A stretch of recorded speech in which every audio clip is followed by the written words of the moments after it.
여호와의 사자가 길갈에서부터 복임으로 올라와 말하되 내가 너희를 애굽에서 올라오게 하여 내가 너희의 조상들에게 맹세한 땅으로 들어가게 하였으며 또 내가 이르기를 내가 너희와 함께한 언약을 영원히 어기지 아니하리니 너희는 이 땅의 주민과 언약을 맺지 말며 그들의 제단들을 헐라하였거늘 너희가 내 목소리를 듣지 아니하였으니 어찌하여 그리하였느냐. 그러므로 내가 또 말하기를 내가 그들을 너희 앞에서 쫓아내지 아니하리니 그들이 너희 옆구리에 가시가 될 것이며 그들의 신들이 너희에게 올무가 되리라. 여호와의 사자가 이스라엘 모든 자손에게 이 말씀을 이르매 백성이 소리를 높여 운지라. 그러므로 그곳을 이름하여 복임이라 하고 그들이 거기서 여호와께 제사를 드렸더라. 전에 여호수아가 백성을 보내매 이스라엘 자손이 각기 그들의 기업으로 가서 땅을 차지하였고 백성이 여호수아가 사는 날 동안과 여호수아 뒤에 생존한 장로들 곧 여호와께서 이스라엘을 위하여 행하신 모든 큰 일을 본 자들이 사는 날 동안에 여호와를 섬겼더라. 여호와의 종 눈의 아들 여호수아가 110세에 죽음에 무리가 그의 기업의 경내 에브라임 산지 가스산 북쪽 딥낫 헤레스에 장사하였고 그 세대의 사람도 다 그 조상들에게로 돌아갔고 그 후에 일어난 다른 세대는 여호와를 알지 못하며 여호와께서 이스라엘을 위하여 행하신 일도 알지 못하였더라. 할렐루야. 우리 열방의 주인 되신 주님의 이름을 찬양합니다. 우리 교회의 머리가 되신 주님 앞에 우리 감사와 찬양과 영광과 존귀의 큰 박수 올려드리겠습니다. 아름다우신 주님, 언제나 찬양받기 합당하신 주님의 이름을 송축합니다. 주님으로 영광을 받아 주시옵소서. 할렐루야. 네, 하나님의 놀라운 은혜 가운데 우리 한몸 일은 포도의 성도들을 한번 바라보시면서요. 오늘 이 시간 영상으로 함께 예배하는 우리 글로벌 포드 식구들을 향해서도 우리 한번 따뜻한 사랑과 격려와 축복의 박수를 서로에게 보내도록 하겠습니다. 주님의 놀라우신 은혜가 우리 모두에게 있게 되기를 주님의 이름으로 축복합니다. 할렐루야. 네, 여러분 오늘은 굉장히 특별한 주간인데요. 특별히 우리 P&G 워십의 첫 예배 음반인 이렇게 예배해요가 발매되었습니다. 할렐루야. 우리 하나님께 한번 다시 한번 귀한 은혜를 주신 주님, 이 음반을 통해 이 시대 가운데 거룩한 다음 세대를 일으키실 주님의 이름을 찬양합니다. 네, 우리 특별히 타이틀곡은 6-7 외에 총 7곡으로 구성이 되어 있는데요. 네, 여러 가지 음원 사이트에서 그리고 P&G 월드 채널에서 들으실 수 있습니다. 정말 이 시대 가운데 오염된 컨텐츠의 홍수 속에서 이 P&G 월드가 그리고 이 P&G 음반이 우리 다음 세대의 거룩한 예배를 일으키는 축복의 통로, 예배의 통로 되기를 축원합니다.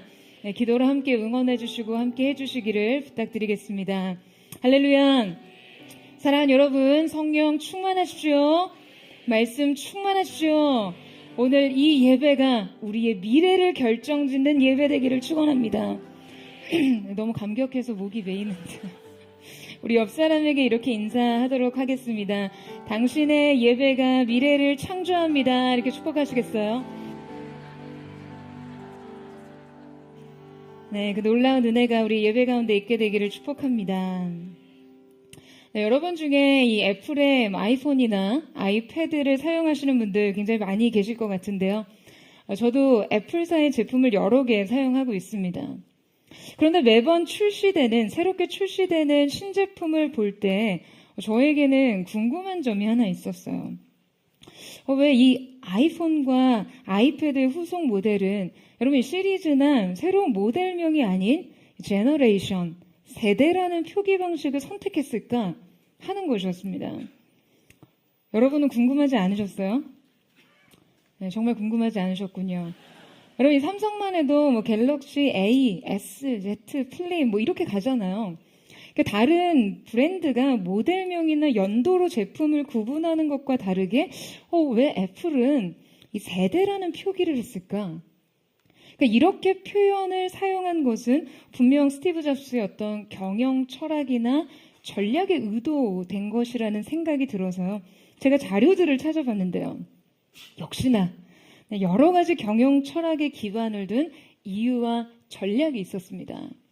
먼저 이 애플의 아이덴티티, 즉 그들의 정체성과 브랜드 가치와 철학을 유지하기 위해서였어요.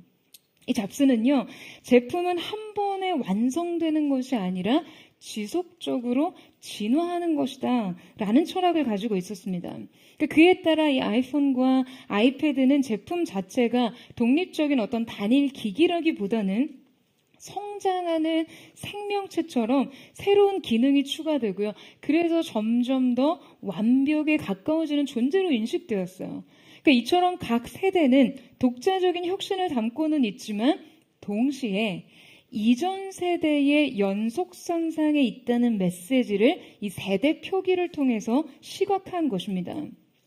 더불어 애플의 이 빅피처 안에서 브랜드의 성장 스토리를 지속적으로 만들어가는 과정으로 인식하기 위해서였어요. 그렇기 때문에 다음 세대를 성공시키는 것이 이 기업의 미래 생존과 운명을 결정짓는 너무나 중요한 과업이 되는 것이고, 이를 위해 기업이 총력을 다합니다. 여러분, 저는 이 시대 교회가 다음 세대의 출현을 앞두고 이 신앙의 계승을 위해 어떠한 철학과 전략을 가지고 있을까라는 생각을 했어요. 여러분이 하나님의 구속의 경륜은요, 한 세대 안에서 완성되지 않습니다.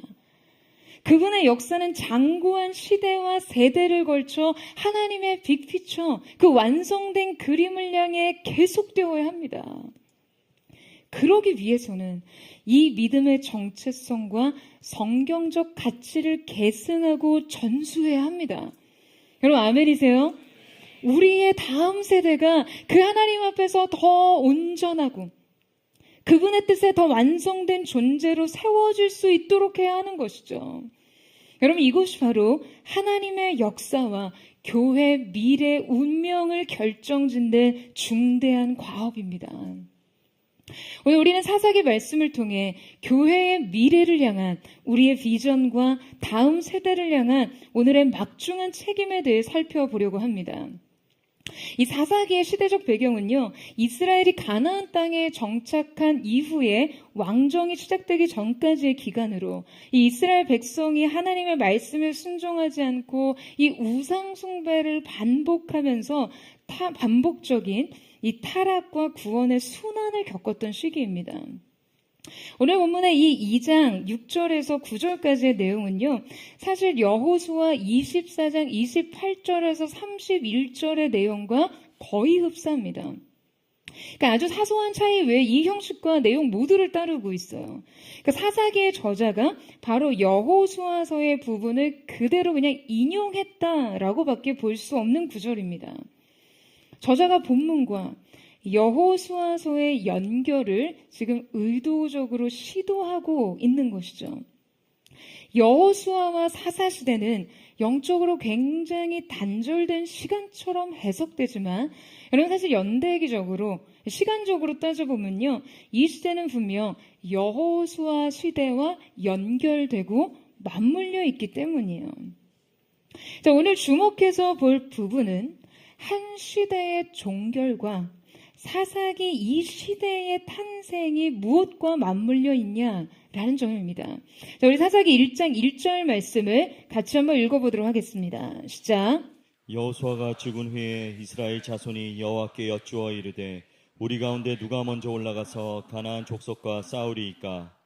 자, 여러분 이 사사의 시대의 시작은요, 다름 아닌 한 사람의 죽음을 통해서 열렸습니다. 한 세대를 이끌었던 믿음의 지도자가 죽고 나서 이 영적인 암흑기가 시작됩니다. 저는 한 주간 이 말씀을 묵상하면서요, 이 시간의 분절이, 이 새 시대의 출현이 너무나 의미심장하게 다가왔어요. 한 사람의 죽음, 영적 지도자의 부재, 그리고 이것이 결국 이전 시대를 결정적으로 매듭짓고 새로운 시대의 시간을 열고 있다는 것 말이에요. 여러분 지금 가나안 정복 진행 과정은요, 총 3시대가 이렇게 맞물려 있습니다.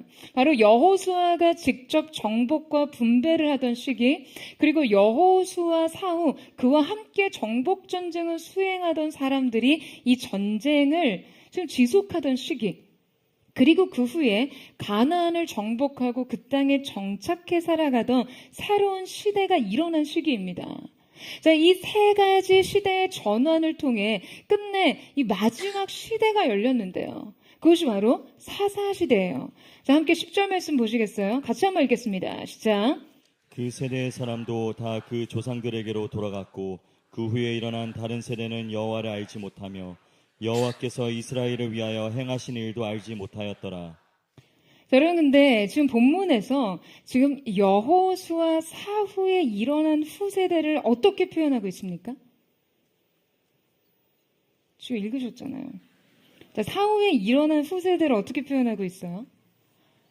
지금 성경은 이 세대를요, next generation이라고 표현하지 않고 그 후에 일어난 다른 세대, another generation이라고 표현하고 있어요. 지금 성경이 이들을 next generation이 아니라 another generation이라고 표현한 이유는요, 지금 명백하게 이전과 이후의 시간적 연결을 차단하고 있는 것이죠. 뿐만 아니라 지금 이 표현은요, 시간적 단절을 의미함과 동시에 질적 차이 또한 의미하는 단어입니다. 이 말씀을 원문으로 보면 이 아헤르라는 단어는요, 단지 another, 또 다른 개체, 다른 존재로서의 의미보다 지금 추가적으로 different, 질적인 다름을 동시에 의미하는 단어이거든요.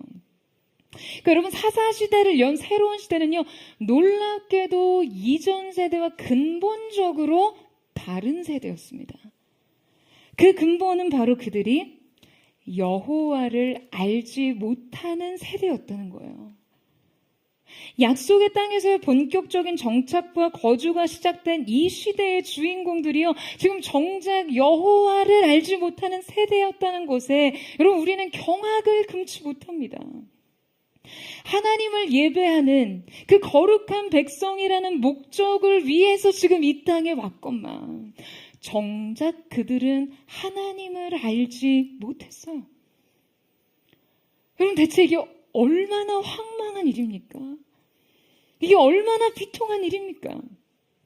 여러분, 그런데 더 놀라운 것은요, 이 비극적 세대가 일어난 것에 시간적인 갭이 그렇게 크지 않다는 거예요. 여러분, 이 충격적인 단절은요, 고작 3세대에 걸쳐서 일어났습니다. 이 3세대는요, 한 시대 안에서도 얼마든지 가능한 세대적 차이였어요. 대체 이 단절의 원인은 여러분 어디에 있을까요? 여러분, 오늘 우리가 이 사사시대와 이 비극적 세대의 출현에 대한 말씀을 마음에 새기며 지금 우리의 삶 속에 무엇을 돌아봐야 할까요? 이 신앙적 계승에 대한 우리의 영적 책임은요, 여러분 결코 자녀를 둔 학부모들에게만 해당하는 것이 아니에요. 이것은 우리의 내일에 관한 이야기입니다. 우리의 미래에 대한 경고예요. 우리가 우리의 믿음을 다음 세대에게 계승하고 다음 세대를 진리 안에서 세우지 못할 때 우리는 결국 이 다른 세대의 출현을 목격할 수밖에 없습니다. 여러분, 이것은요, 우리의 내일의 삶을 전혀 다른 영적 토대 위에 올려놓는 것과 같고요. 무엇보다도 영적 기업물을 자들이 다음 세대 안에 없는 이 신앙적 단절은 그냥 나라를 잇는 것과 다를 바 없는 비극인 것이죠. 언젠가 한 드라마에서 이 조선 독립을 위해 싸우던 주인공의 대사가 굉장히 저의 마음에 울림을 줬었는데요. 일본의 제국주의적인 침탈에 맞서서 이 나라의 주권을 지키기 위해 투쟁하던 주인공이 한 말이었습니다. 제가 한번 읽어드릴게요. 전쟁을 해보면 말입니다. 빼앗기면 되찾을 수 있으나 내어주면 되돌릴 수 없습니다.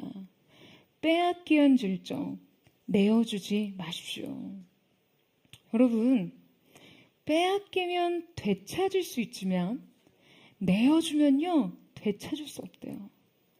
그러니까 어떠한 힘이나 권력에 의해 무언가를 억지로 빼앗길 경우는 지금 그것을 되찾을 권리가 남아있지만 무엇이든지 자발적으로 포기하거나 양도한다면 그것을 다시 얻을 수 있는 정당성을 그냥 애초에 잃어버리게 된다는 것이죠. 저항 없이 굴복하며 그냥 스스로 자신의 권리를 포기하고 양도한 경우 그렇다는 거예요. 여러분, 우리는 우리의 신앙적 주권, 이 믿음의 권리를 결코 이 시대 가운데 내어줘서는 안 됩니다. 여러분 아멘이세요? 여러분 우리의 시대가요 상실의 시대가 되어서는 안 돼요. 우리의 다음 세대가 다른 세대가 되어서는 안 됩니다. 우리는 싸워야 해요. 저항해야 합니다. 지켜내야 합니다. 여러분 어쩌면 사사기 이 하나님을 모르는 다른 세대의 출현은요 우리가 싸우고 저항하고 지키지 않으며 그냥 자연스럽게 나타나는 현상일 수 있습니다. 그때 우리는 이 진리 없는 낯선 세계와 이 신앙의 붕괴와 믿음의 부패와 도덕적인 타락을 그저 도망갈 수 없는 현실, 부정할 수 없는 현실로 받아들이면서 살아가야 할지 몰라요. 오늘 우리는 사사시대와 새로운 세대의 출현에 관한 이 말씀을 깊이 상고하면서 이 영적 비극이 우리 시대 안에 결코 재현되는 일이 없도록 하나님의 경고와 도전을 받아들여야 합니다. 그러기 위해서 사사시대의 특징을 살펴보면서 이 시대와의 유사성을 발견하고 과연 우리가 이 믿음의 오답들을 어떻게 우리의 시대와 세대 가운데 줄여 나가야 하는지를 살펴보고자 합니다. 여러분 이 사사시대의 가장 큰 특징은요. 가나안 땅의 정착 생활이 전면적으로 본격화된 시대라는 점이죠. 그러니까 이 세대 안엔 지금 가나안 정착 생활이 일상화된 동시에 지금 점령되지 않은 땅에 남아있던 가나안 족속과의 동거 생활 역시 그냥 삶의 하나의 조건, 그 일부가 되어버린 상황이었어요. 따라서 그들의 삶은 매 순간 하나님의 백성답게 하나님의 뜻과 그분의 말씀을 따르며 살지 아니면 시대의 가치와 경향을 따르며 살지를 선택하는 삶이었습니다. 그런데 문제는 이 선택이 언제나 하나님을 향한 배반과 반역이었다는 거죠. 그들의 선택의 가치와 기준이 하나님의 법과 그분의 말씀과 뜻이 아닌 세상의 기준과 가치, 경향성이었다라는 거예요. 뿐만 아니라 사사시대의 특징을 가장 명확하게 설명하는 키 센텐스가 있습니다. 바로 사사기에 사람마다 자기 소견에 옳은 대로 행하였더라 라고 2번이나 강조되어 기록된 말씀이에요. 여러분 그런데 지금 이 말씀을 깊이 들여다보면요. 이 각자의 옳은 소견이라는 것은요. 단순히 어떤 법이 부재했다는 이야기가 아닙니다. 단지 어떤 무법사회를 말하는 것이 아니에요. 여러분 사람들은 분명 옳은 대로 행했습니다. 다만 그것이 신앙과 진리라는 절대성이 아니라 각자의 소견이라는 매우 상대화되고 주관화된 기준이라는 점이에요. 여러분 이것이 바로 우리가 매우 경계해야 할 부분입니다.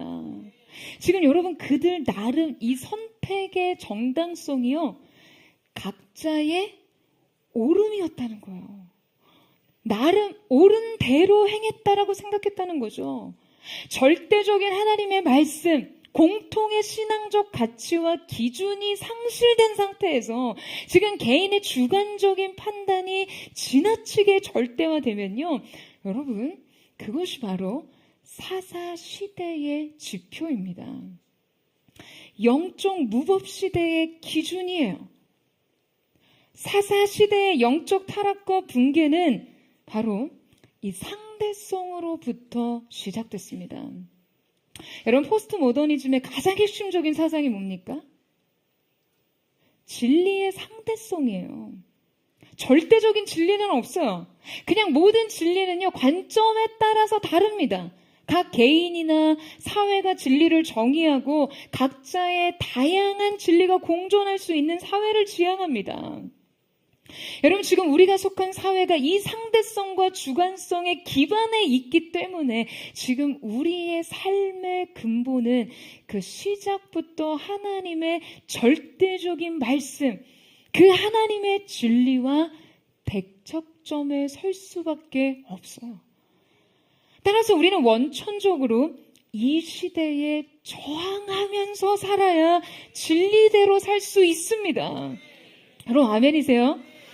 여러분, 이 시대의 경향성을 거르면서 살아야 하나님의 백성답게 살 수 있는 거예요.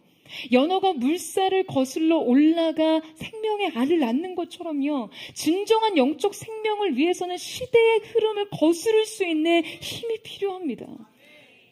그런데 우리는 어떻습니까? 여러분, 이 시대 교회와 성도들은 이 세상에 대한 저항 정신을 가지고 있습니까? 여러분, 우리 자신이 하나님의 이 절대적 옳음과 주권과 하나님의 하나님 되심에 굴복하지 못하는데 무슨 시대의 정신에 저항을 합니까?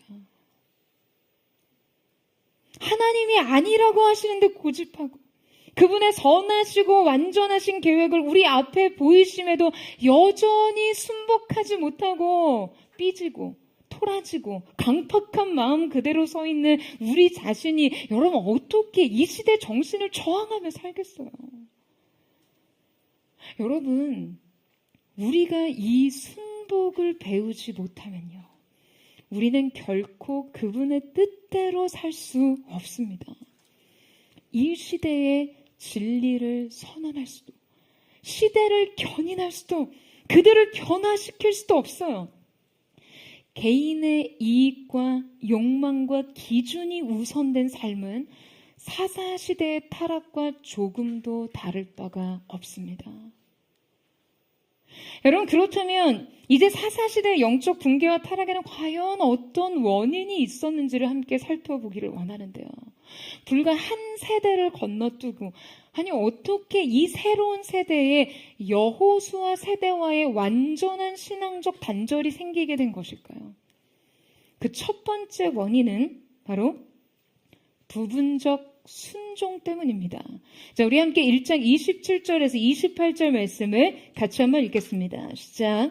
므낫세가 벳소안과 그에 딸린 마을들의 주민과 다하낙과 그에 딸린 마을들의 주민과 돌과 그에 딸린 마을들의 주민과 이블러함과 그에 딸린 마을들의 주민과 무깃도와 그에 딸린 마을들의 주민들을 쫓아내지 못하며 가나안 족속이 결심하고 그 땅에 거주하였더니 이스라엘이 강성한 후에야 가나안 족속에게 노역을 시켰고 다 쫓아내지 아니하였더라.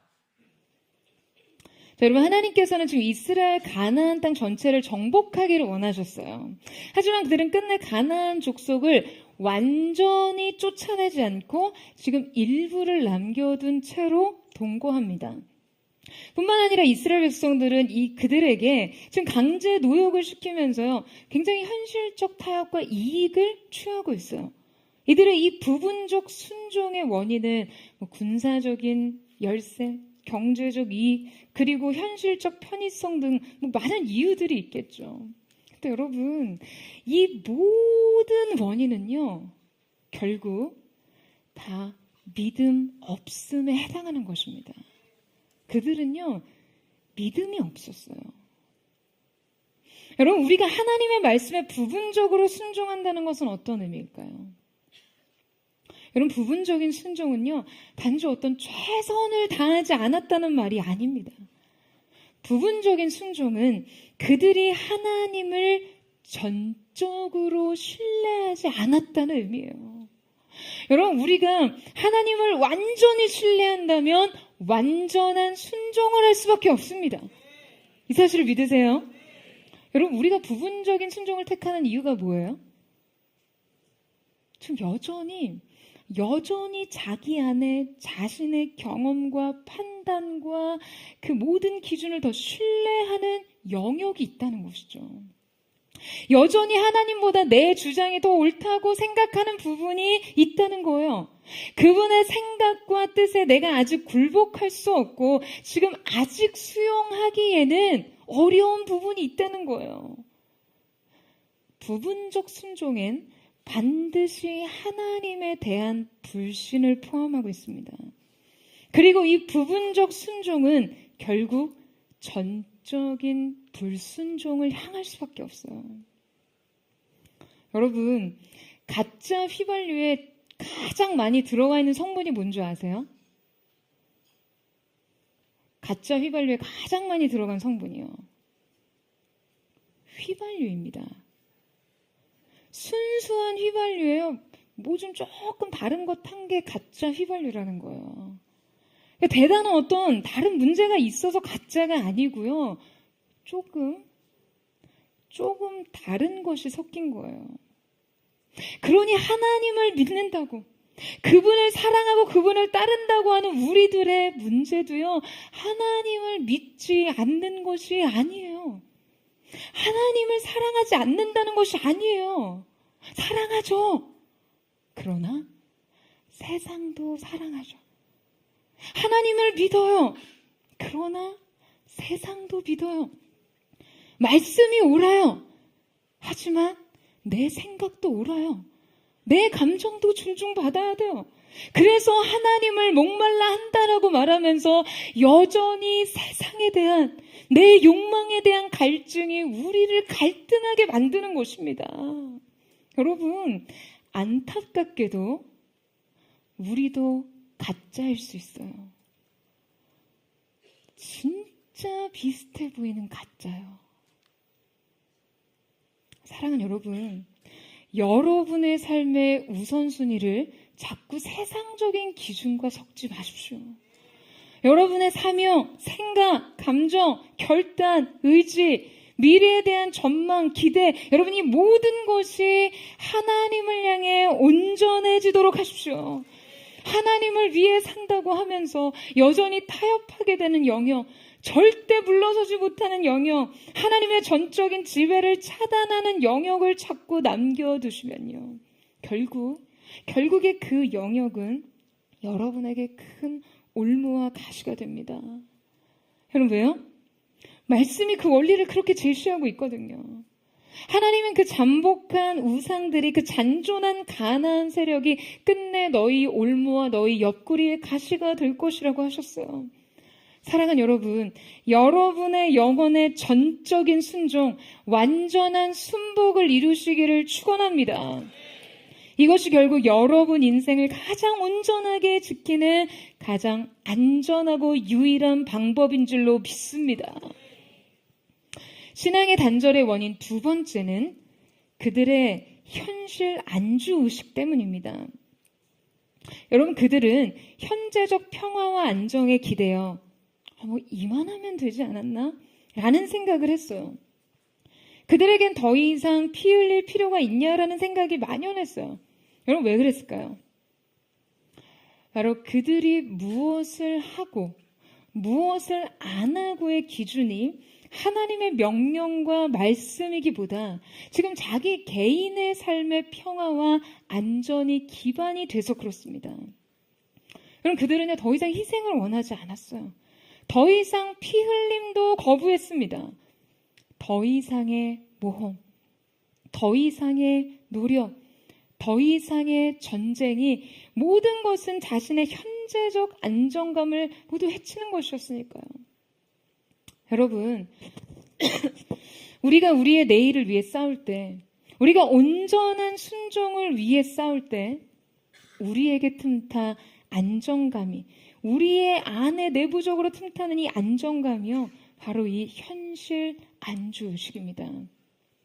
이 현실 안주의식이 새로운 세대를 틈타 등장했을 때 그것은 그냥 곧장 새로운 세대의 시대의식이 될 수밖에 없었어요.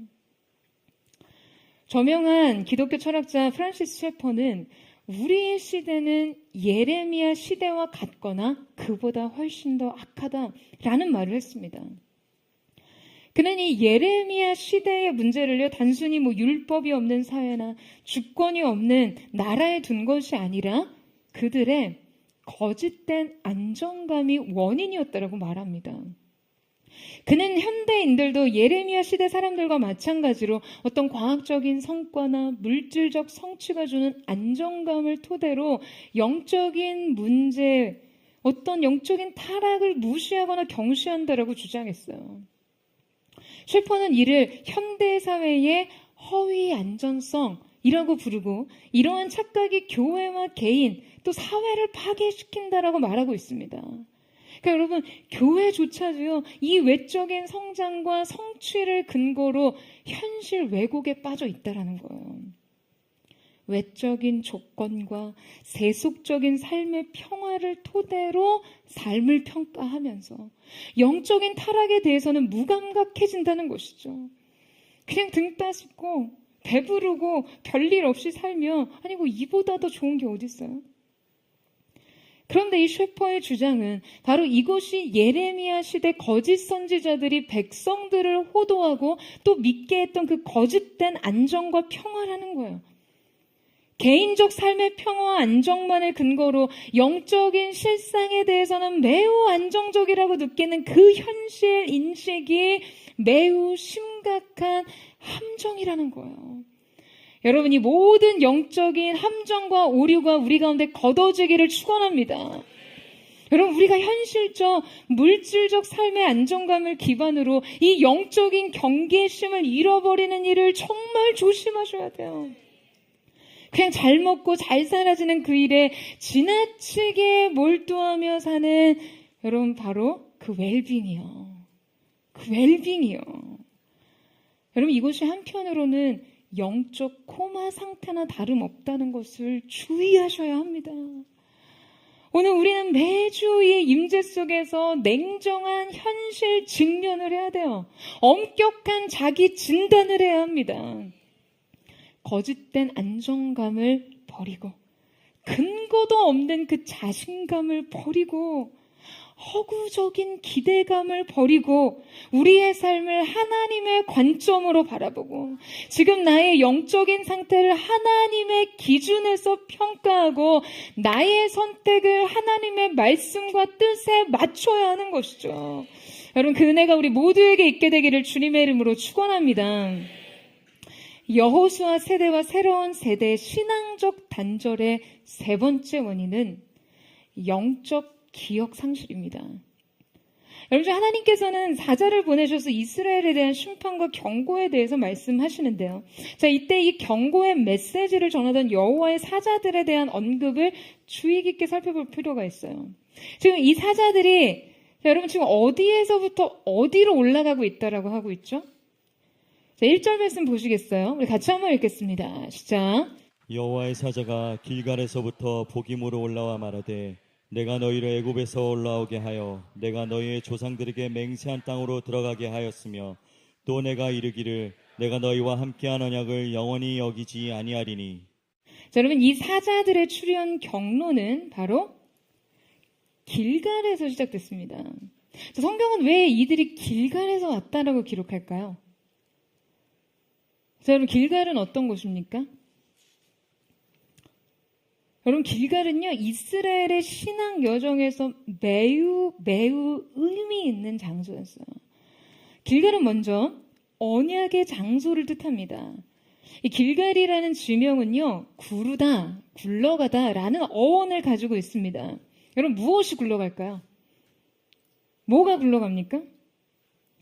그들의 과거와 수치가 하나님에 의해서 굴러갔습니다. 하나님께서는 바로 이 장소에서 내가 오늘 애굽의 수치를 너희에게서 떠나게 하였다, 굴러가게 하였다라고 말씀하셨어요. 그리고 이곳에서 언약을 갱신하시고 새로운 관계를 시작하신 곳이 길갈입니다. 그래서 이스라엘 백성들이 가나안 정복을 지역을 점령하고 전쟁을 하고 언제나 길갈로 돌아와서 전열을 가듬는 시간을 가졌어요. 또한 길갈은 기억의 장소예요. 하나님은 이스라엘 백성에게 요단강에서 12지파를 대표하는 12개의 돌을 취해서 길갈의 기념비를 세우라고 지시하십니다. 그래서 여호수아와 이 제사장들이 언약궤를 메고 서 있던 요단강 한복판에서요, 12개의 돌을 취해서 요단강이 갈라졌을 때 길갈의 기념비를 세우고요, 돌을 12개 더 취해서 제사장들이 서 있던 요단강 가운데 세워놓았습니다. 그래서 이렇게 강이 넘치지 않을 때는요, 언제나 그 돌들을 볼 수 있도록 했어요. 그들은 이 기억의 장소를 통해 언제나 그들이 어디에서부터 와서 어디로 가는 존재이며 그들의 승리가 어디에 기반하고 있는가를 기억할 수 있었습니다. 그러니까 지금 길갈로부터 온 천사들은요, 지금 이스라엘 백성에게 여러분 무엇을 상징하고 있나요? 이 처음 언약의 장소, 이 기억의 장소를 그들에게 다시 회복하게 하는 것이죠. 그런데 이 천사들이 지금 여러분 길갈에서 와서 어디에 서 있다라고 하고 있어요? 어디에 서 있어요? 복임에 올라왔습니다. 복임은요, 히브리어로 우는 자들이라는 뜻이에요. 그 복임은 이스라엘의 영적인 실패와 하나님의 눈물의 상징인 장소인 것이죠. 그러니까 길갈에서 시작된 그들의 경로가 이 복임에 머물고 있다는 것은요, 이스라엘의 영적 행보를 상징적으로 보여주는 거예요. 하나님의 약속으로부터, 은혜로부터 시작된, 하나님의 구원으로부터 시작된 이 민족의 구원이 지금 이 눈물과 슬픔의 장소에 이르게 되었다는 의미입니다. 왜 이 천사가 길갈에서부터 복임에 올라와서 이 심판의 메시지를 우리에게 주고 있는 것일까요? 여러분, 이것 자체가 그냥 우리의 삶의 축소판입니다. 성경이 이스라엘에게 이 두 장소를 상징적으로 제시하는 이유가 뭐겠어요? 그들에게 이 심판의 메시지가 길갈로부터 주어졌다는 것은 지금 그들에게 무엇을 상기시키고 있는 것입니까? 하나님의 언약을 기억하라는 거예요. 바로 구원의 하나님을 기억하라는 것이죠. 그렇다면 우리는 과연 어떤 기억에 의존해서 이 눈물 골짜기와 같은 우리의 삶을 다시 열어가야 하는 것일까요? 여러분, 사사기는요, 쉽게 말해서 실패 역사서입니다. 영적인 흑역사예요. 사사기를 통해서 우리는 하나님을 향한 이스라엘의 반복되는 배신을 그냥 아주 지겹도록 다시 읽어 내려가게 됩니다. 그런데 참 마음 아프게도 그들의 이 역사는요, 바로 저와 여러분, 우리의 삶의 사이클이기도 하다는 점이에요. 우리의 삶의 이야기가 사사기의 비참한 실패감과 다를 것이 없습니다. 결코 나 자신을 이들보다 더 나은 나로 스스로 정의하고 자신할 수 없다는 것이 여러분 우리의 영적인 현실인 것이죠. 그렇다면 우리가 사사기를 읽어 내려가면서 그저 이 반복된 실패들의 나 자신의 경험을 투영하며 보면 될까요? 그러면 그저 나의 죄성과 본성을 그냥 아주 참담하게 직시하면 되는 것일까요? 아니, 여러분, 사사기는요, 단지 이 반복된 실패를 읽어 내려가라고 주어진 텍스트가 아닙니다. 사사기는 이 반복된 실패에도 불구하고 이들을 끊임없이 끈질기게 다시 찾아오시는 하나님을 발견하라고 주어진 말씀입니다. 여러분, 아멘이세요? 지금 이 반복된 반역을 계속해서 용서하시고 이 반복된 연약함을 계속해서 수용하시고 이 반복된 배신을 계속해서 다시 끌어안으시는 하나님 말이에요. 대체 하나님의 사랑이 어떠하길래 이 반복된 실패 뒤에 이 반복된 용서가 있는가를 발견하라는 것입니다. 오늘 이 자리, 오늘 이 가운데 길갈로부터 시작된 인생의 여정이 복임에 머물러 있는 분 계십니까? 저는 오늘 여러분이 이 자리에서 울며 이 사랑을 다시 발견하는 은혜가 있게 되기를 축원합니다. 울며 다시 주님을 찾기를 원해요. 그 사랑을 다시 만나고 그 추격하시는 하나님의 사랑과 용서에 인생을 다시 드리는 은혜가 있기를 축복합니다.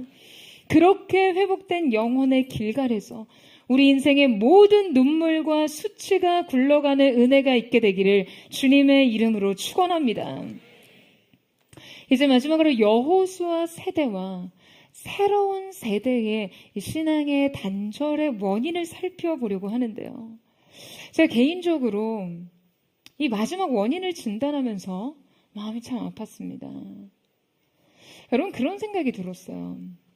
이 세대가 하나님에 대해서 알지 못했다라고 하죠.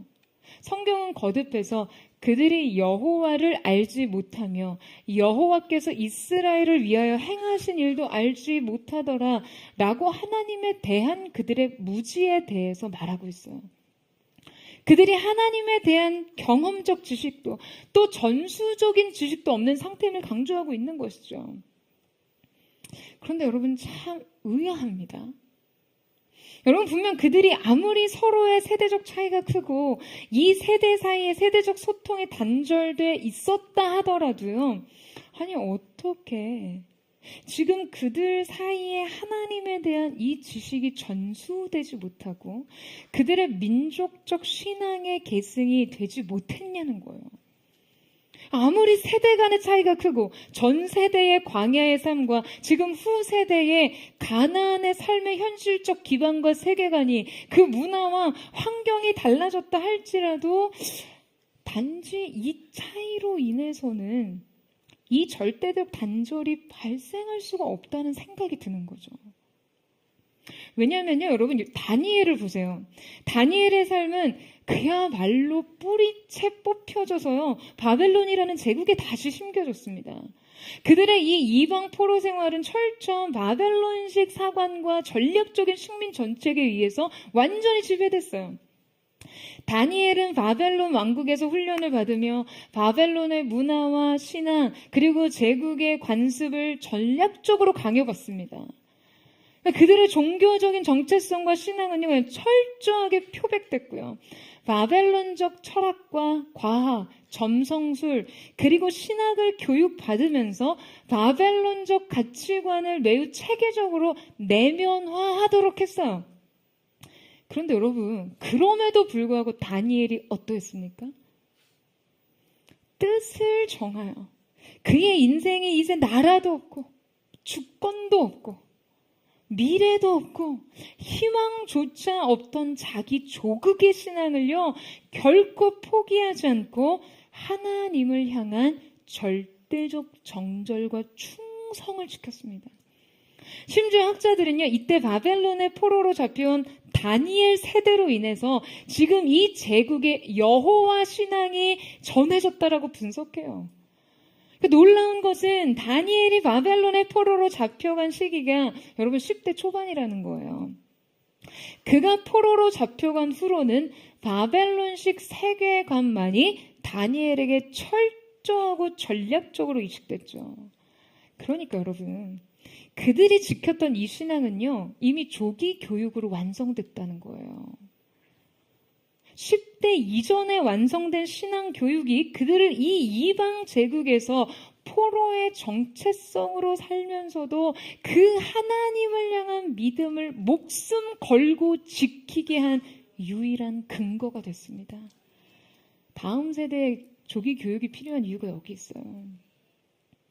그렇다면 여러분, 바로 이 다니엘의 삶을 보면요, 지금 단지 어떤 낯선 삶의 조건과 이질적인 문화와 환경이 그들을 여호와 신앙으로부터 분리, 단절시킨 것이 아니었다라는 것을 알 수 있는데요. 자, 그러면 어떻게 여호수아의 다음 세대 안에는 이런 완전한 영적 무지와 배교가 일어날 수 있는지 너무 의아하게 되죠. 설득되셨어요? 너무 의아해요. 아니, 어떻게 이토록 이 전 세대와 후 세대가 연결되지 못했던 것일까? 왜 이 둘 사이에 이 신앙적 가치가 계승되지 못했던 것일까? 곰곰이 생각하며 깨달은 바가 있었습니다. 바로 이것이 분리와 단절에 의한 것이 아니라 이 역시 일종의 계승이라는 거예요. 여러분 무슨 말입니까? 여러분 분명 한 세대의 삶에는요, 이전 세대의 비전과 욕망이 투영되어 있습니다. 투영되게 되어 있어요. 그러니까 앞선 세대가 자신의 가치와 기대, 욕망을 가지고 다음 세대에게 헌신하게 되어 있어요. 이게 무슨 의미냐면 다른 세대의 다른 가치는 분명 앞선 세대의 욕망이었다는 거예요. 여러분 부모 세대 안에는요 숨겨진 묘한 본능이 있습니다. 바로 자신이 누리지 못한 것을 다음 세대가 누리게 하고 싶어하는 강렬한 욕구가 있어요. 어떤 자신의 결핍, 자신의 바람을요 자식이 채우고 자녀가 누리기 원하는 어떤 그 내재적인 본능이 있습니다. 그래서 이 굶주린 세대는요 자녀들이 부족함 없이 먹는 것만 봐도 자기 배가 불러요. 못 배운 게 한인 사람은요 자식들의 졸업장이 자기 훈장입니다. 가난이 결핍이었던 사람은 부에 대한 탐욕을 자녀에게 모두 이입합니다. 그냥 돈만 많이 벌면 다 되는 줄 알아요. 그냥 돈이 없어서 아주 그 서럽고 서러웠던 시간을 자녀들의 부요를 통해 보상받고 싶어 합니다. 권력에 대한 집착, 소외된 상처가 있는 사람은요, 자녀들이 아웃사이더가 되지 않을까, 그런 아웃사이더로 살게 될까봐 내심 초조해합니다. 여러분, 이것이 바로 부모 세대의 숨겨진 욕망과 불안이에요. 그래서 이 부모 세대의 숨겨진 욕구는요, 반드시 자녀 세대에게 이입됩니다. 가나안 세대가 지금 하나님을 모르고 신앙세계를 이탈하고 이방 민족과 동거하고 통혼하며 그들의 가치와 문화를 모두 따르고 있는 이들의 삶의 모습은요, 바로 이전 세대의 숨겨진 욕망이었던 것은 아닐까? 어쩌면 이것은 그들의 꿈이 아니었을까? 야, 나는 광야에서 매일 똑같은 것만 먹고 똑같은 옷만 입고 똑같은 풍경 보고 똑같은 일상을 누리면서 너무 단조로운 삶을 살았으니 너 그렇게 살지 마라. 나는 비록 광야의 유목민이었지만 너는 부디 삶의 정착과 안정을 누리고 살아라. 나는 가나안 입성이라는 미래 지향적 삶에 오늘의 전부를 걸어야 했지만 너만큼은 카르페디에 오늘 현재의 즐거움을 흠뻑 누리고 살아라. 여러분, 이것이 이들의 숨겨진 욕망이자 비전이었다는 거예요. 여러분, 그러니까 이것은 엄밀히 단절이 아니라 어쩌면 이식이죠. 진정한 욕망의 계승이 아니고 무엇이겠어요? 여러분, 그런데 이것은 어쩌면 우리의 부끄러운 자화상 아닙니까? 우리가 자녀에게 기대하는 삶은 여러분 어떤가요? 우리가 꿈꾸고 소망한 나의 미래는 어떻습니까? 어떤 교육 멘토가 자녀의 문제를 상담하는 부모에게 그런 질문을 하더라고요. 지금 학부모님이 문제 삼으시고 지금 고민하고 있는 자녀의 그 행실이 과연 그 아이가 공부를 굉장히 잘했을 때도 문제가 되겠냐는 거예요. 버릇이 좀 없지만 공부가 1등이면 아이가 스트레스 좀 받을 수 있지. 게임에 중독됐지만 공부가 1등이면 애가 여가도 좀 즐겨야지. 하나님의 관심은 정말 관심조차 1도 없지만 1등이면 다 인생에 때가 있겠지. 이거면 다 되는 그 한 가지 조건이 공부 아니냐는 거예요. 여러분, 이것이 부모들의 부끄러운 욕망인 것처럼 우리가 미래를 꿈꾸는 방식 역시 마찬가지입니다. 나의 오늘의 욕망을 나의 미래가 계승한다는 거예요. 그렇기 때문에 지금 여러분에게 있어서 이거면 다 되는 그 한 가지 전제와 조건이 무엇이 되느냐가 너무나 중요합니다. 여러분에게 그것은 무엇인가요? 여러분에게 그것은 무엇인가요? 여러분, 돈입니까? 여러분, 명예예요? 그냥 세상의 인정과 인생 사다리 끊임없이 위로 사양지향저 계급과 권력인가요? 여러분이 지금 이거 하나면 다 된다고 생각하는 그 한 가지 전제와 조건이 하나님의 말씀이 되고 하나님이 받으셔야 할 영광이 되고 사명이 되게 해야 합니다. 여러분, 아멘이세요? 여러분, 그래야 우리의 미래가 오늘의 우리의 갈망을 계승하게 될 것이에요. 여러분, 우리의 다음 세대가 이 갈망을 이식받고 그 길로 행하게 될 것입니다. 말로 다 하지 않아도 우리 안에 잠재된 무의식, 우리 안에 숨겨진 방향성, 우리 인생의 욕망이 우리의 미래가 되고 다음 세대 가운데 이식되는 결과가 될 거라는 것이에요. 여러분, 우리가 이 내재된 욕망과 갈망을 하나님의 것으로 정돈하지 않으면요, 우리의 다음 세대는 다른 세대가 되고요, 여러분의 내일은 오늘과 다른 미래가 될 것입니다. 여러분, 우리의 내일에, 우리의 다음 세대의 다른 어떠한 것이 아닌 하나님을 향한, 하나님에 의한, 하나님을 위한 꿈을 심으셔야 합니다. 할렐루야. 여러분, 이것을 갈망하십니까? 여러분, 오늘 우리는 포드처치의 내일인 PNG 사역의 비전을 선언하는 자리를 마련했습니다. 포드의 다음 세대를 향한 교회 비전과 계획을 여러분과 나누고 이 비전 가운데 여러분의 기도와 섬김이 함께 갈 수 있기를 촉구하려고 합니다. 왜냐하면 우리의 내일, 우리가 여전히 하나님을 예배하고 이 시대와 세대 가운데 하나님의 그 놀라운 구속의 경륜이 계속되게 하기 위해서는요, 우리가 다음 세대에게 이 예배적 갈망을 이식하지 않으면 이 행렬은 이 땅에서 계속될 수 없기 때문에 우리가 그들과 함께 손을 맞잡고 이 행렬에 동참하지 않으면 다음 세대는 다른 세대가 될 것이기 때문이에요. 제가 이번 한 주 말씀 준비하면서 얼마나 영적으로 많은 부대낌이 있었는지 몰라요. 그러면서 다시 한번 생각했어요. 정말이지 이 PNG 사역을 할 때마다 참 영적 방해가 많구나.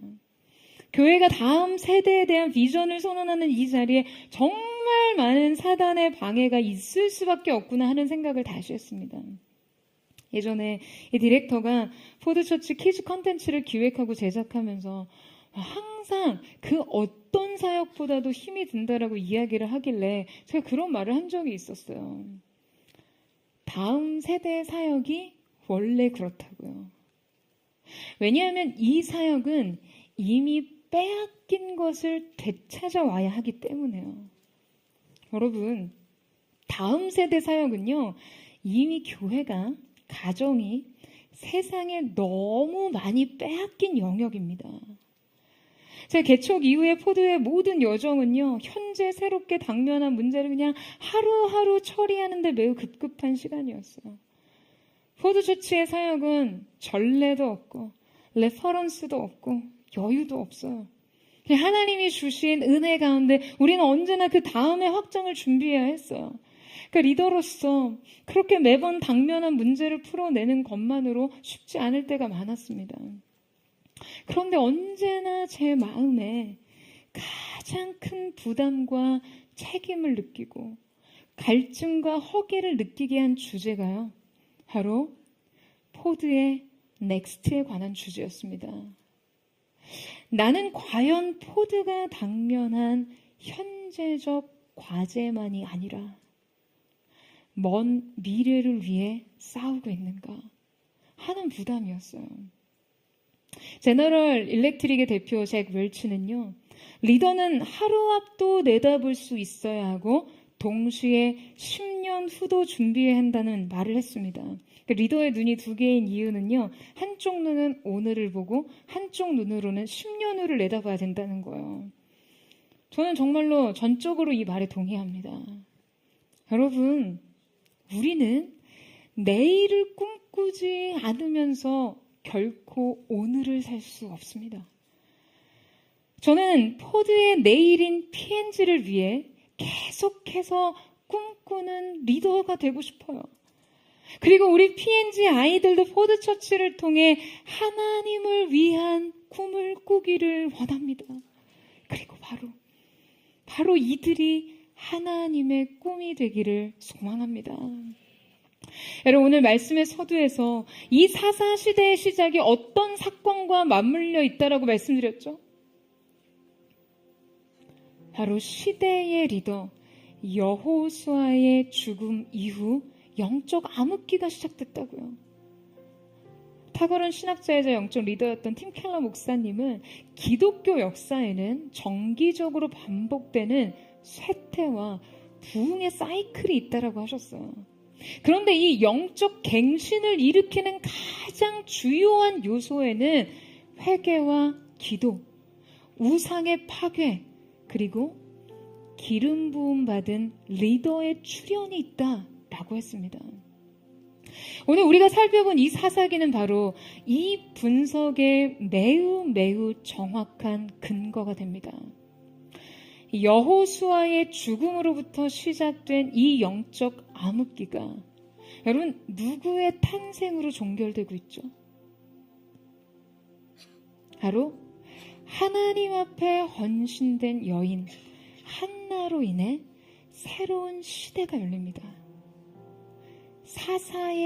그 사사기의 종결은요, 바로 사무엘로 인해 이루어집니다. 한 사람의 부재로 시작되고 한 사람의 탄생으로 종결된 이 어둠의 시간. 저는 한 주간 이 말씀 묵상하면서 너무나 깊은 감동과 전율을 느꼈어요. 사랑하는 여러분, 바로 이래서 한 사람이 중요합니다. 리더의 영향력이 중요한 거예요. 하나님의 역사가 있는 곳에는 언제나 준비된 하나님의 사람들이 있었습니다. 여러분, 말라기와 마태복음에 400년의 하나님의 말씀이 전해지지 않은 두터운 암흑의 시기를 깨고 다시금 시대 가운데 하나님의 말씀이 시작된 한 광야에서 외치는 소리, 세례 요한의 외치는 소리로부터 두터운 어둠의 시기가 끝났어요. 여러분, 한 사람이 중요합니다. 그래서 우리가 다음 세대 리더, 이 시대의 7대 영역의 리더를 양성하고 배출하기 위해서 기도해야 하는 것이죠. 여러분, 이것이 바로 우리가 개척 이후 지속적으로 기도하고 있는 교회의 비전입니다. 이 한 사람이 하나님을 향한 경외감을 가지고 이 시대와 세대를 견인할 수 있도록 바로 여러분이 바로 이 시대의 어둠을 끊어내는 그 한 사람, 하나님의 역사의 새로운 페이지가 되는 그 사람이 되어주시기를 부탁드립니다.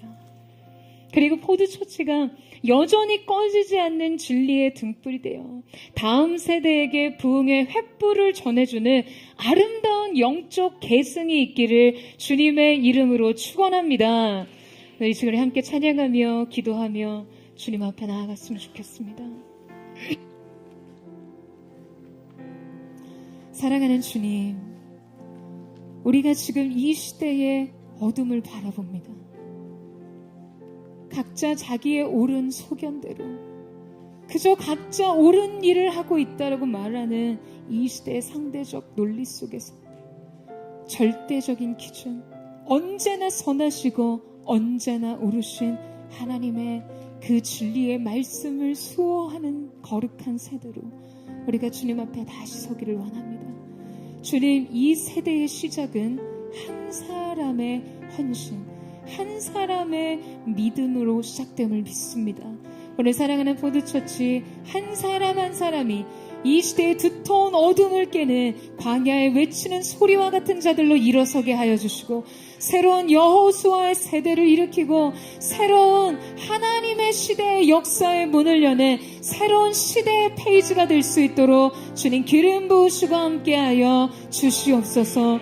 이 시간 우리가 하나님 앞에 회개하는 마음으로 하나님 앞에 우리의 모든 우상을 내려놓고 다시 한번 거룩한 손을 들어 온전히 하나님 한 분만을 예배하는 자들로 주 앞에 서기를 원하오니, 주여 오늘 이 가운데 하늘의 문을 여시고 거룩한 성령님 우리 가운데 기름 부으시고 임하여 주옵소서. 우리 그 마음 고백하며 주님 앞으로 나아가기를 원합니다. 무릎 꿇고 엎드리니 우리 겸손케 하소서.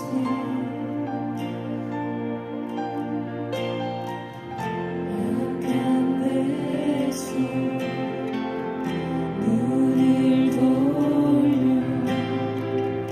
모든 우상 버리오니 깨끗한 손 주옵소서. 주님만 높여드리기 원해. 적별한 말 주옵소서. 주님만 높여드리기 원해. 우리 다시 한번 고백합니다. 무릎 꿇고 엎드리니 무릎 꿇고 엎드리니 우리 겸손케 하소서. 악한 데서 눈을 돌려 모든 이상 버리오니 깨끗한 손 주옵소서. 주님만 높여드리기 원해. 적별한 말 주옵소서. 주님만 높여드리기 원해. 이 세대로 주의 얼굴 찾게 하옵소서. 오 야곱의 하나님, 우리 세대로 주의 얼굴 찾게 하옵소서. 오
주님만 높여드리기 원해 정결한 나 주옵소서 주님만 높여드리기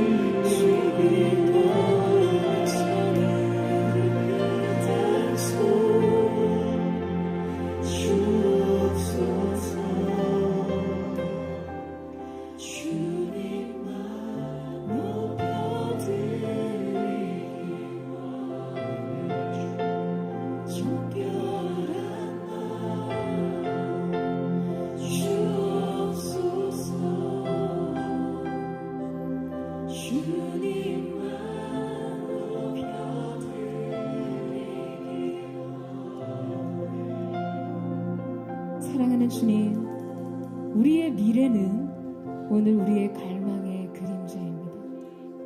오늘 우리가 주님 앞에 우리의 인생 다 되는 그 하나, 이 하나만 주어지고 이 하나만 세워질 수 있다면 다른 어떤 것은 괜찮습니다 하는 그 한 가지가 주님을 향한 우리의 사랑의 갈망이기를 원합니다.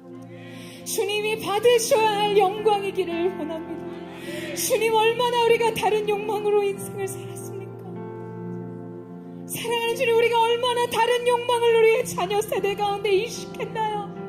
내가 얻지 못하고 내가 누리지 못하고 내 인생 속에 결핍되었던 그 한 가지를 내 자녀만은 누려주기를 원했던 그 욕망이 내 자녀들 인생의 그림자가 되었습니다. 이 세대의 악함 속에 주님, 우리는 결코 우리의 책임을 뒤로 물을 수 없는 우리 자신의 우상과 우리 자신 안에 서려있는 하나님보다 세상을 향해 더 커버린 그 인생 욕망을 보게 됩니다. 사랑하는 주님, 우리의 인생이 하나님을 붙드는 것보다 더 움켜줘야 할 다른 어떤 것도 없음을 주님 앞에 고백합니다. 이 시간 우리가 하나님 앞에 우리의 지난 시간을 회개하며 나아가기를 원합니다. 사랑하는 주님, 세상 가치로 인생을 살았던 것, 세속의 허영의 눈으로 삶을 살았던 것, 타인을 바라봤던 우리의 시선, 그 눈으로 내 삶을 평가하고 판단하며 더 많은 것을 얻고 더 많은 것을 소유하고 더 많은 부러움과 허영 속에 노출됐던 우리의 삶을 회개하며 나아갑니다. 주님보다 더 의지하고 주님보다 더 사랑했던 가치, 그래서 우리의 미래가 우리의 욕망의 그림자가 되지 않도록, 우리의 욕망의 열매를 맺지 않도록 사랑하는 주님, 오늘 이 시간이 기도 안에서 새로운 인생 전제가 세워지게 하여 주시옵소서. 하나님에 대한 새로운 기준과 새로운 갈망과 새로운 표대와 새로운 목마름으로 주 앞에 설 수 있도록 우리를 새롭게 하여 주시옵소서. 우리를 용서하여 주시옵소서. 반복된 우리의 모든 죄악을 용서하여 주시옵소서. 우리 주의 이름으로 짓고 하나님 앞에 회개하며 기도하며 나아갑니다. 주여, 사랑하는 주님, 오늘 이 시간 우리가 주님 앞에 우리의 인생에 주님보다 더 앞섰고 주님보다 더 사랑하고 주님보다 더 의지했던 모든 세상의 욕망과 우리의 모든 우상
드리워진 짙은 어둠 가운데 진리의 기준을 잃어버리고 저마다 스스로 옳다는 기준을 향해 살아가는 이 시대를 향해 어떠한 생각을 하셨나요? 그저 시대의 문제입니까?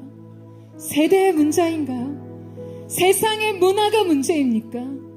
아니면 그 안에 비춰진 나의 어두움, 내 안에 하나님의 하나님 되시지 못함, 내 안에 하나님이 받으셔야 될 영광이 인생의 가장 중요한 표대와 전제가 되지 못한 나의 신앙의 한 스푼이 이 시대의 어둠 가운데 기여한 그 공로에 엎드려 회개하는 마음이 여러분의 중심이십니까? 사랑하는 여러분, 오늘 이 시간, 오늘 우리의 마음이 이 시대의 새로운 기준이 되기를 주님의 이름으로 축원합니다. 오늘 하나님을 향한 우리의 갈망이 이 시대의 새로운 믿음의 문화가 되기를 원합니다. 주님 앞에 영유를 깰 수 있는 사랑이 오늘 이 시대 우리가 다음 세대에게 계승해야 할 가장 중요한 신앙의 가치가 되기를 원합니다. 사랑하는 여러분, 이 사사 시대의 시작이 여호수아의 죽음과 이 사사 시대의 종결이 사무엘의 탄생으로부터 시작됐던 것처럼 이 시대의 어둠은 곧 우리가 하나님 앞에 우리 자신의 믿음의 삶을 제대로 살지 못함을 반영하는 것입니다. 오늘 이 시간 하나님 앞에 뜻을 정한 다니엘처럼 사랑하는 주님, 오늘 나로 인하여 시대적 변화가 시작되는 그 하나님의 한 사람이 되기를 원합니다. 인생의 모든 것 주님 앞에 드리며 하나님이 나의 전부 되심을, 하나님이 받으셔야 할 영광과 주님의 역사가 우리의 인생 흔들리지 않는 전제가 될 수 있기를 원하오니 오늘 그 거룩한 리더들이 한 사람 한 사람의 신앙 고백을 통해 일으켜지게 하여 주시옵소서. 베드로의 고백을 통해 내가 너의 고백 위에 나의 교회를 세우겠다 말씀하신 주님, 오늘 우리의 고백을 통해 이 시대를 다시금 재건하여 주시옵소서.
여러분 이 시간 마지막으로 한 번 더 기도할 때 우리의 다음 세대를 축복하며 기도했으면 좋겠습니다. 다음 세대의 문제는 곧 오늘 우리의 문제입니다. 우리가 그들에게 무엇을 전달할 것인가, 부흥과 절대적 시대의 기준인 하나님의 말씀을 전할 것인가에 따라 우리의 다음 세대는 다른 세대가 될 수도 있습니다. 사랑하는 주님, 오늘 사랑하는 PNG, 우리의 다음 세대 가운데, 그리고 이 땅의 모든 다음 세대 가운데 진리의 말씀이신 하나님의 말씀의 기준이 선명하게 세워지게 하여 주시옵소서. 결코 다른 것으로 타협할 수 없는 그 말씀의 기준, 하나님의 하나님 되심이 우리의 다음 세대 가운데 세워지게 하여 주시옵소서. 하나님을 아는 세대가 될지어다. 거룩한 세대가 일어나게 하여 주시옵소서. 이 마지막 때 부흥의 세대가 일어나게 하여 주시옵소서. 다윗의 장막을 재건하는 거룩한 세대가 일어날지어다. 우리 주여 세 번 외치고 우리 다음 세대를 축복하며 기도하겠습니다. 주여, 거룩하신 주님, 여호와는 내게 복을 주시고 나를 지키시기 원하시며, 여호와는 그 얼굴을 내게 밝히사 나를 보시기를 원하며, 여호와는 그 얼굴을 내게 주시기를 원하며, 거룩한 진리의 세대가 일어나게 하여 주시옵소서. 주님이 그들의 성벽이 되어주시고 이 시대 속의 물결과 같이가 우리 다음 세대 안에 침몰하지 못하도록 거룩하신 은혜의 강으로 부으시고 역사하시고 하나님을 경외하는 거룩한 세대가 일어나게 하여 주시옵소서.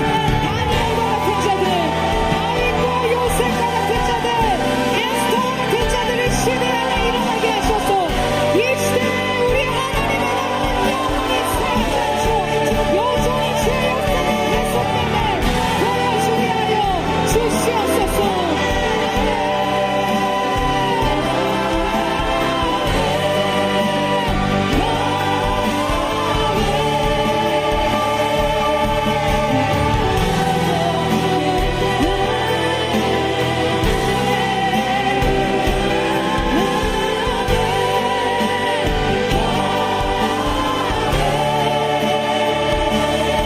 주의 은혜 너를 위해 손끝까지 흘러가니 너의 가족 너의 자녀 그 자녀의 자녀까지 주의 은혜 너를 위해 손끝까지 흘러가니 너의 가족 너의 자녀 그 자녀의 자녀까지 주의 인재 앞서가며 지키시고 동행하니 둘러싸고 채우시며 주여 너와 함께하시니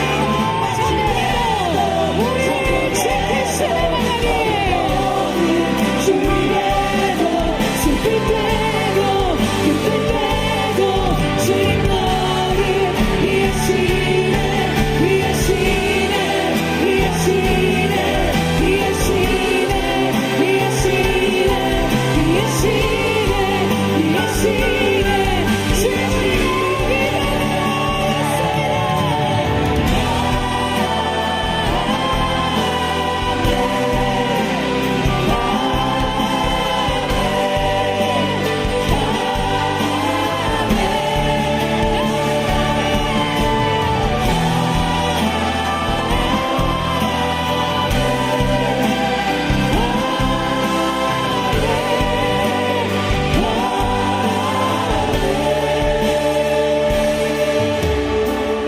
여호와께서 너를 지키시기 원하며 여호와께서 내게 복을 주시며 너를 지키시기 원하며 여호와는 그 얼굴 빛으로 내게 비추사 은혜 베푸시기를 원하시며 여호와는 그 얼굴을 내게로 향하여 드사 평강 주시기를 원하노라. 사랑하는 주님, 아론이 그 백성을 축복하며 기도할 때 하나님께서 그 백성 1000대까지 의인에게 복을 주신다 하시 그 말씀을 이루신 줄로 믿습니다. 우리의 다음 세대가 하나님을 경외하는 세대로 일어나게 하여 주시옵소서. 부흥의 세대여 일어날지어다.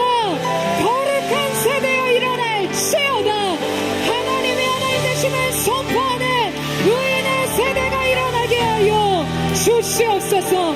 그렇게 일하실 주님의 이름을 찬양하며 주님의 이름을 높여드리며 존귀하신 예수님의 이름으로 기도드립니다.